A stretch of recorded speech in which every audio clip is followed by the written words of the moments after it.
Welcome back to New Rockstars. I'm Erik Voss, and this is a breakdown of Star Wars: The Skeleton Crew Episode 3. Let's break down all the Easter eggs, details you missed, and references to Star Wars, 80s Amblin throwbacks, and pirate yo-ho-yo-hos that you might have missed. And hey, with the holidays approaching, NerdRiot.shop is the best place to grab some nerdy merch for that super fan in your life. You know they need some gear to get them through 2025, and really, shirts like this, the best way to support directly what we're doing here at New Rockstars. Please and thank you. All right, once again, we start with the Lucasfilm head lineup: R2-D2, Captain Silvo, whom we now know for sure is Jod Na and Droids, aka Crimson Jack. Crimson Jack, you're looking well.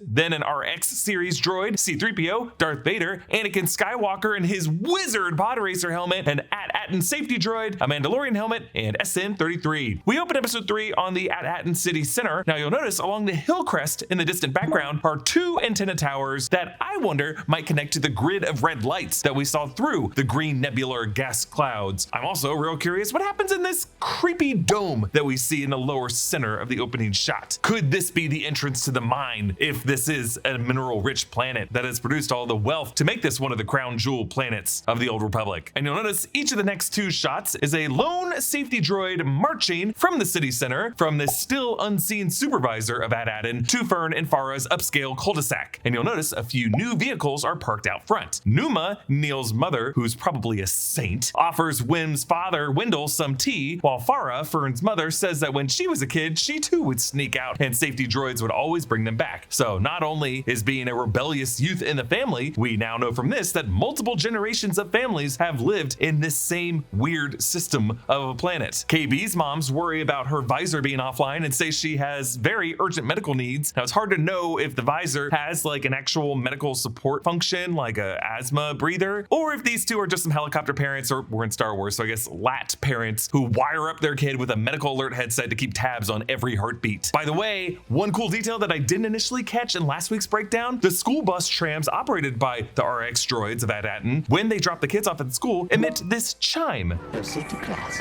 Students. This is a pitched up version of the chime that you hear when you would board the Star Tours ride at Disney parks.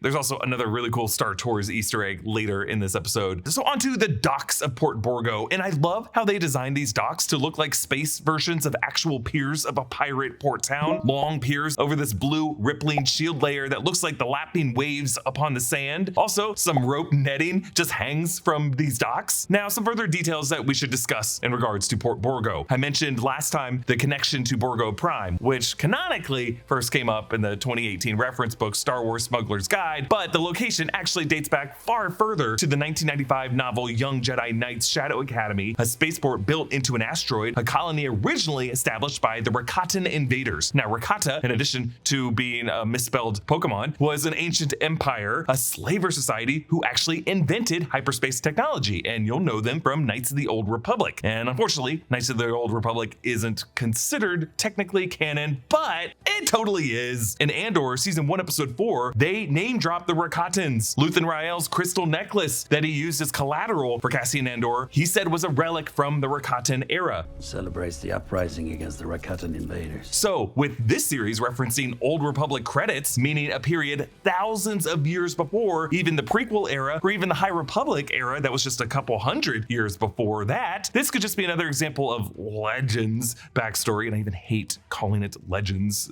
Can we like we can't even call it expanded universe anymore. That's just so stupid. But that really cool backstory being brought back into canon by one of these new Star Wars titles. We should also note that from that continuity, Borgo Prime does become inhabited by the Imperial Remnant and a financial hub for that remnant. Now, the Imperial Remnant refers to a continuation of the Empire following Palpatine's defeat at the Battle of Endor, led by Gilad Pellaeon, a follower of Grand Admiral Thrawn, which was explored in books like Timothy Zahn's Spectre of the Past and Michael Stackpole's comic series Star Wars Union. Again, stuff that for a time was considered considered not part of the Star Wars canon anymore, but elements of it are coming back now. Like Gilad Pellaeon has returned in this Mandalorian era that this show is in, played by Xander Berkeley in The Mandalorian Season 3, part of Moff Gideon's Shadow Council. And of course, that's got to connect to Thrawn, who has been established as still alive as of the Ahsoka series and currently regrouping on the planet Dathomir. Now, I don't know if any of this context will be important to the Skeleton Crew series, but it could just be one way that this show ends up connecting the dots with what Dave Filoni is cooking up with those other series. Now, down in the brig, Jod Na and Droids sneaks out these kids. He uses that old Jedi trick of creating a diversion sound to direct the guards down the hallway. We've seen other Jedi do this before, but also something that probably any skilled Force practitioner could figure out by practice. Did you do that? Practice. Let's get to your ship. Jod says that he didn't use the Force to sneak out before because he didn't yet have a ship to exit on. Kh'ymm defends Jod. Jedis are the defenders of justice and keepers of peace in the galaxy. Everybody knows that. Kh'ymm is evoking Obi-Wan Kenobi's line about the Jedi Knights in the 1977 Star Wars film. For over 1,000 generations, the Jedi Knights were the guardians of peace and justice in the Old Republic. Now, that line was technically our first mention of the Old Republic before George Lucas had a fully formed idea of what that era even was, but it suggests that Kh'ymm's story pad was based on censored legends of the Jedi from that time in particular, omitting all of the recent drama from the Clone Wars through the Galactic Civil War. Also, I appreciate how he says Jedis, adding the S to make it plural, despite the fact that Jedi, J-E-D-I, can be both singular or plural. But you know, Kh'ymm is a kid. This is totally understandable. And it also just shows how his knowledge of Jedi lore is limited. KB proves that she can sense robotic guards with just her visor. This one looks like a TO interrogator droid, like the one used on Leia on the Death Star in A New Hope, but this one has been modified with different colors. They sort of mix the sound of an Imperial probe droid that we heard in The Empire Strikes Back with its whirring hover noises from A New Hope.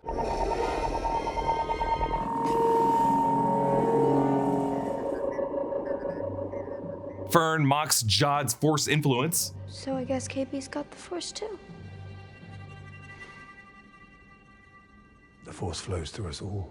You know, he's not wrong, but the way Jude Law delivers a line, doesn't it kind of feel like a self-aware platitude that makes fun of the way some Star Wars titles have just given Force sensitivity to, it seems, everybody? And I didn't point this out last week, but Fern wears her jacket inside out versus when she talked to her mom in their house, where she reversed it to be proper with the tan side facing out. This just shows her rebel nature and her old punk approach to the status patches that her mom seems to care about so much. My mom makes me wear it. Jod takes them through the crowded port where they pass some Jawas at the bar, and we see some pirates fighting, and I'm pretty sure we hear the Huttese profanity of poodoo, which of course means shit.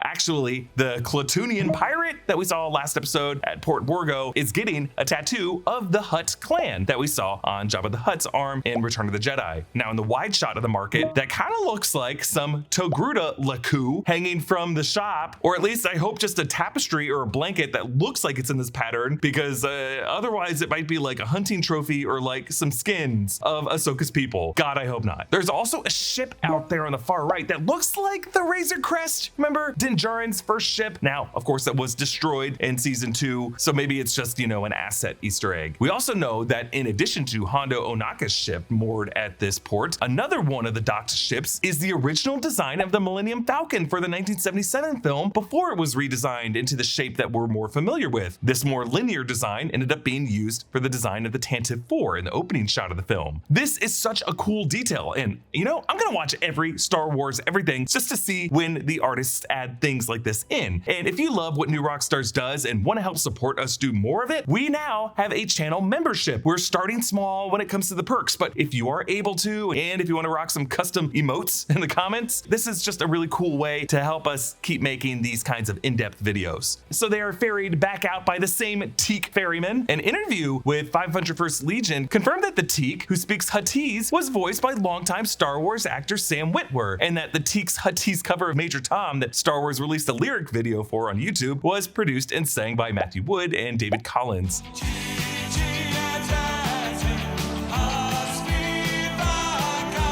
And with all the ET references on this series, many have pointed out that this tubular ferry boat recalls the airlocked plastic tube tunnels used by the government scientists in ET. As Wim points out their ship to Jod, notice how in the foreground, Neel just picks up the blaster that Jod had just set down and then like is afraid that he's holding this deadly weapon and then just places it back down on the bench like nothing happened. As they approach the Onyx Cinder, there is a pigpen-esque stink cloud of dirt and rust hovering around it, still giving off some residual grime from being buried for so long on At Attin. Now, Jod does not care about leaving SN33 behind. He correctly points out that no droid left behind is not an official Jedi saying. I thought the Jedi never left a man behind. Though, we should note, in practice, a lot of Jedi that we have seen, including Luke Skywalker with R2 and 3PO, Rey with BB-8, Anakin with R2 and 3PO, Cal Kestis with BD-1, Ahsoka with Huyang, Ezra with Chopper, they often have droid companions and probably would not be okay leaving those droids behind to die. So I want to know what droid let Jod down. Was it Chopper? Because Chopper is a war criminal and we can't trust Chopper. We should leave Chopper behind. Jod warns that they will be captured and back in the brig before they can say parsec, an obvious nod of the unit of distance that the Millennium Falcon could do the Kessel Run in less than 12 of, though I appreciate how Jod uses the term as something that it would take a short amount of time to say, turning it back into a unit of time in a way. So Jod reluctantly decides to go back for SN33. Silver was escaped from the brig! Aha! So A, in case there was any doubt, Jod Na Wood is that mutinied Captain Silvo from the prologue scene, and B, the guy shouting this has the same type of face as Dr. Evazan from the Mos Eisley Cantina in A New Hope, the buddy of Ponda Baba, the Aqualish. Dr. Evazan was a cosmetic surgeon, and his face looked that way because he was disfigured by a bounty hunter, probably on behalf of some disgruntled former patient. Also, listen to Mick Giacchino's score here.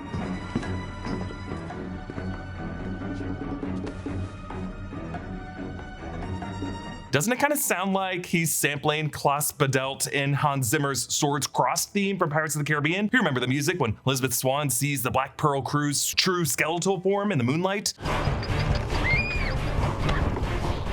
Thank you to BetterHelp for sponsoring this video. December has got everybody thinking of gifts. The best gifts are the gifts that keep on giving, the things that improve your life, not just once, but over and over again. Therapy can enrich your life by giving you a set of emotional tools you can use again and again and again. And to get started with therapy, there's really no easier way than BetterHelp. BetterHelp is a platform where therapists and their clients can communicate effectively so you can get the most out of therapy. They carefully make sure therapists on the platform are well qualified, and their customer support team is there to help you if you have any questions. Just fill out the questionnaire and you will match with a therapist in as little as a couple days. If the first therapist doesn't feel like the right fit, you can easily switch to another one until you find someone you really connect with. BetterHelp also provides a journal for personal reflection, plus group sessions on a variety of topics are available every day. Users love BetterHelp and they have over 7,000 reviews and a 4.5 rating on Trustpilot. If you are struggling and think you'd benefit from a therapy session, click the link in the description or go to betterhelp.com/newrockstars and get 10% off your first month of therapy. Jod wakes up the first droid. Hello, I am CZD297. Oh, this poor idiot is a CZ droid. We saw CZ1 among the Jawas scrapped items along with 3PO on the Sandcrawler on Tatooine in A New Hope, and the CZ droid was based on Ralph McQuarrie's original designs for what ended up becoming 3PO. Then this one. The prince is in danger. Quickly, I must save the prince. We must go this way. Where? I can't see. Yes, very lost in space, right? But there was an arc concerning a prince in the Star Wars Droids cartoon. There was also a protocol droid named 104TO, aka Bug Eyes, that got destroyed while protecting Prince Zizor of the Black Sun in a Legends story. So maybe this is like an alternate version of 3PO. Now, John Watts and Chris Ford were asked if this was a specific reference to one of those things, but they just didn't really answer the question in the interview. And I'm very frustrated. Then, of course, this poor Separatist era battle droid. Oh my god. So this is a gag that we saw in the Bad Batch when another battle droid was asked this upon waking up on an assembly line. I don't know. Did we win?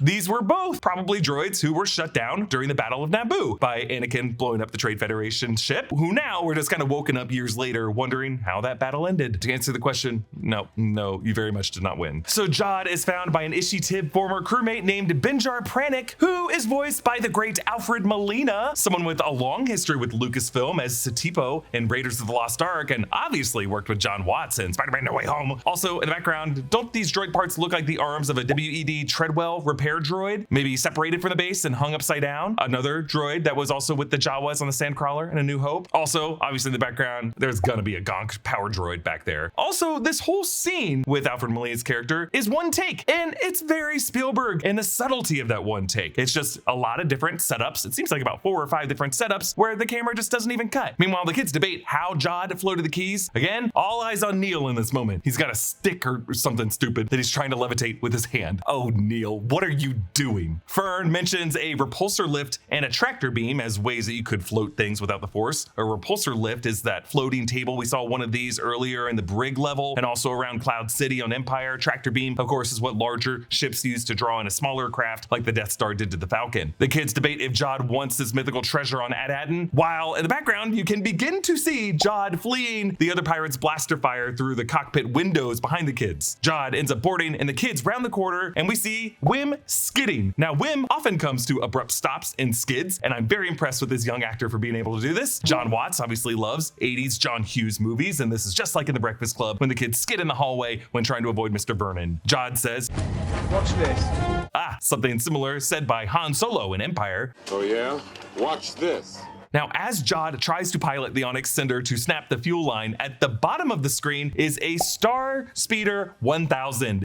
Yes, these are the transports from Star Tours. The orange coloring we see here was actually used in the newer Star Tours ride vehicle starting in 2011 that replaced the original colors from 1987, the Star Speeder 3000, white with a blue pinstripe. Technically, the Star Speeder 1000 is a predecessor to the 3000, and they did that because in the 2011 update, they included some prequel era stuff. Jod uses these fuel lines to tangle up the other moored ships, and they jump to hyperspace right as the cannon fire blasts through where the ship just was, and the fuel line severs and whips back Final Destination style to take out some cargo on the dock and at least 4 pirates. They just go flying. Meanwhile, Brutus, despite all the chaos, doesn't move. He stands his ground. He's got a reputation to upkeep. They wake up SM-33. Can't say I remember no At Attin. Remember, SM-33 said the same sentence last episode. He seems to have a very short-term memory issue. He also tends to repeat himself. And mark my words, for I won't be repeating them again. And he even tags that scene with just an extra unnecessary repeated "I." Jod eats a kind of blue mush or oatmeal or cereal. Now, if the Onyx Cinder is a very old vessel that was buried on At Attin, how old would the food be? I really hope that Jod brought that food with them because they're gonna be eating like some Elaine cake from Diana and Charles's wedding. And you know, they're about to have a very bad digestive issue. And I like how as the kids crowd around the pot, we hear Kh'ymm tell Neel not to put his trunk in there. Now, Neel is very sensitive about his trunk. He used the term a pain in the trunk, and he said that he does not talk with his trunk, but he did shush with his trunk. And like elephants, you see, he will use his trunk apparently to put food in his mouth. I just would have spent 4 hours talking about Neel. Now, when Jod pulls the dagger out of the skeleton, if you listen closely, you can hear a ghostly What does this mean? This ship is haunted. The kids speculate what the great work of At Attin is really all about. Their parents work in admin or as analysts, analyzing something about money. It may be unrelated, but there was a series of great works in the High Republic stories, which included the Starlight Beacon. These were the work of Supreme Chancellor Lena So, and the Jedi on Kh'ymm's storypad was named Lena. Now again, the High Republic was just a few hundred years before this. The Old Republic, where these dataries come from, is several thousands of years before this. For what it's worth, I was asking about the table of 5 type of math that Wendell was quizzing Kh'ymm on in the first episode, and a comment on last week's breakdown explained that 1.6094 is the natural logarithm of 5, meaning ln parenthesis 5 equals 1.6094. You know, that button that you almost never push on your calculator? It's using the mathematical constant of E, which is commonly used in finance, interest rates, and currency fluctuations. I did not know that, but now I do. Now, Kh'ymm covers his Old Republic credits with this bowl, and then Neel flips over his bowl too, but there are no credits in front of him. Oh, Neel. Also, can we talk about Neel's little baby elephant trumpet when he snores? Oh my God! KB says she calculated the odds, and I half suspected Jod to say in response, never tell me the odds. But instead he says this. Not everything in the galaxy can be calculated. a far more eye-opening thing to say to a kid from a closed-off society of analysts who just crunched numbers their whole lives. They land on this moon and they march in a single file line like Tusken Raiders to hide their numbers. And they cross the light of the larger planet that this moon orbits, and their silhouettes look a bit like Elliot and E.T. crossing the moon on the bike. Did we force that one? Look, on this series, any Amblin vibes can be presumed to be intentional. Outside this observatory compound, Jod talks to a TT-81/Y7 gatekeeper droid, first seen in Return of the Jedi outside Jabba's palace. And we meet Kh'ymm, and Kh'ymm is spelled not at all the way you'd expect Kim to be spelled, Kh'Ymm, but it's just Kh'ymm. Is voiced by Elias Shawkat from Arrested Development and Search Party. Shawkat and John Watts had worked together on the FX series The Old Man. Kh'ymm calls Jod Crimson Jack, which is the third moniker we've gotten for this character. Now, Crimson Jack is actually a familiar name to Star Wars, aka Redbeard. This is the name of a pirate in Marvel's very first Star Wars comic run from 1977. This guy showed up in number 7 of that series, a character involved with a bounty on Han Solo's head from Jabba the Hutt. And number 28 of that series, Solo saves Jabba's life, resolving the bounty. But then when The Empire Strikes Back film came out in 1979, the bounty remained on Han's head at the beginning of that movie. That kind of retconned the comics. So the writers of the comics had Jabba's men find Crimson Jack's destroyed Imperial cruiser, and they blamed Han for it because Crimson Jack had told Han Solo that he had financial backers to restore this Imperial cruiser, and Jabba was revealed to be that backer. So Han destroying the ship cost Jabba a lot of money, and that's why Jabba still had the bounty for Han and Empire. Now, Crimson Jack as a character was brought back in recent comics from 2022, Halcyon Legacy, as a pirate during the sequel era. He was trying to claim a bounty for the First Order. I don't know if this series is trying to make Jod Na and Droids the same character as that version of Crimson Jack, or if that's just like a moniker that Jod might have with Kh'ymm, or he just has a reputation as a scoundrel with the police forces of the New Republic. Now, Kh'ymm's species is unknown, but she wears some headgear similar to what KB wears. Her head can pivot nearly all the way around, similar to the way an owl's can. Kh'ymm unfurls an old scroll that depicts the jewels of the Old Republic, planets that were kept hidden for their protection. And she says that long ago, they were all destroyed except one, At Attin. We spent a lot of time trying to translate the Orbesh on this scroll, and you could definitely make out in some cases words like great work or tranquility, but this is yet another frustrating example of where the Lucasfilm prop designers who worked on this either worked in a team where one of them used correct Orbesh and the other's like letters, or maybe they just didn't have enough time to properly encode the Orbesh. But a lot of this is gibberish, folks, and it's frustrating to spend so much time going letter by letter trying to analyze them and realizing, why did they put a K in the middle of this? But also, we might be looking at like an archaic form of Orbesh where like not all the letters fit neatly. Like when you look at Latin letters, there's what looks like a V, but it's actually a U. So I don't want to judge this too harshly. Now, the art on the left side of the scroll resembles the mural that's in Farah and Fern's living room. So I'm assuming it's legit. But while this scroll depicts a more ancient past of the Old Republic, I think the scroll itself might have been made sometime more recent when the Republic had switched over to using the Orbesh written language, because the outer words use Orbesh, but the vertical script around each of those 9 planets seems to be older runes. So this would be like finding a Greek scroll with letters similar to the ones we use now, describing something that we see as a myth, like Atlantis. Kh'ymm asks if there are any nearby planets to At Attin. In school we learned about Coruscant and Alderaan. Alderaan? Missed the war, did you? What war? Whoa! So I guess I'm not that surprised, but the kids on At Attin are so filtered from Star Wars history that they don't even know that Alderaan was destroyed in the Galactic Civil War. And by Neel asking what war, I'm guessing they weren't even taught about the Civil War or the Clone Wars before it. Kh'ymm speculates that what the kids see in their sky, the swirling clouds, are nebular gases, and that's what keeps the planet hidden from outsiders. Kh'ymm scans Fern's badge. It has the word prefect in Orbesh written across it. Kh'ymm disassembles it to single out what she calls Palmerish numerals. Now, we couldn't find anything in Star Wars on the term Palmerish, but it sounds like some other society from the Old Republic era. Kh'ymm's computer displays some Orbesh that translates to unknown Old Republic emblem, Palmerish numeral number 9, eliminated. That's at the bottom in green. So this suggests that At Attin was the 9th of these 9 worlds that were destroyed, and that according to current New Republic star maps, this planet was also eliminated, but it really, in actuality, is just hidden within nebular clouds, maybe even the debris fields of the other planets that that were destroyed. Jod senses that Kh'ymm called in the 2 X-Wings. They fight, and Jod steals the coordinates and shoots the computer, but actually, before it's blown up, you can briefly see Orbesh on the screen reading Nav Bank, or Navigation Bank, at the top, and then lists several known Star Wars planets. We see Mustafar, Mandalore, Tatooine, Hoth, and Kamino. That planet was supposed to have been lost and had to have been found in Attack of the Clones. Then Bespin, Coruscant, and Corellia. And when Jod shoots it, the blaster has that same pirate pistol flintlock sound effect that we heard back in episode 1.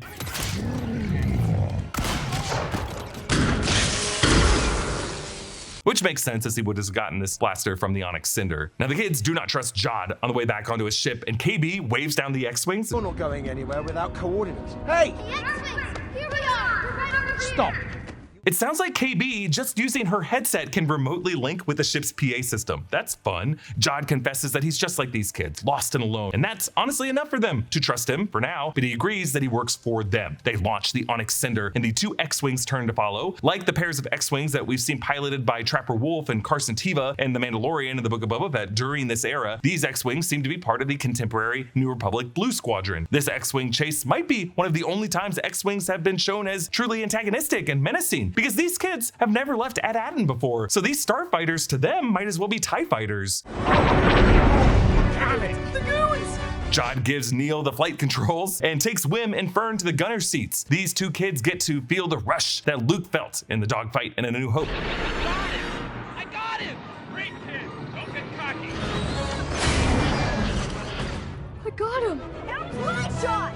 And I'm sure Disney wants all of us to think the same rush you, kid, can feel when your parents take you to Galaxy's Edge so you can ride Smuggler's Run. If you do it, go for Engineer. I know it's not the sexy option, but Engineer is just more fun, unlike the 3rd or 4th time you do it. And speaking of engineers, KB is the engineer of this crew. On her screen, it reads Warp Drive in Orbesh, and we hear the same Lucasfilm audio library sound effect as Vader's controls in his ship in the Trench Run. We're clear! While the colors on the screen and the horizon line resemble the layout design of the screens tracking the Death Star's orbit around Yavin as they were waiting for Yavin 4 to crest around the edge of the gas giant. In this case, Jod is just waiting for the sunrise from the other side of the moon to combine with the moon dust he has kicked up and the blinding sunlight to blind these X-Wing pilots so that the Onyx Cinder can climb to be able to jump to hyperspace, again leaving some dirt in the wake. I love this strategy of using the movement of celestial bodies. It's like the Rebels and Andor using the Eye of Aldani meteor shower to mask their escape. The episode ends with Kh'ymm chatting with the X-Wing pilot, Commander Kent, played by Andy Powers. Any idea where they're headed? If I told you, you wouldn't believe me. Mick Giacchino's use of the theremin is a tonally very weird vibe, but I dig it as a reflection of the very bonkers character of Kh'ymm and the very spooky mystery of what At Attin truly is. That's everything we found in this episode. Now our breakdown for episode 4, which is going to be a very interesting episode, directed by Oscar-winning directors The Daniels. Our breakdown of that episode will come out on Thursday of next week, so I appreciate your patience, but we just aren't going to have screeners and we need some time to really break it down properly. Huge thanks to Noah Chen and Brandon Barrick for helping research this breakdown. Comment down below with your thoughts. Follow me at EA Voss. Subscribe to all 3 channels of the New Rockstars Network for breakdowns and news coverage of everything you love. Thanks for watching, and I'll see you next time. Bye.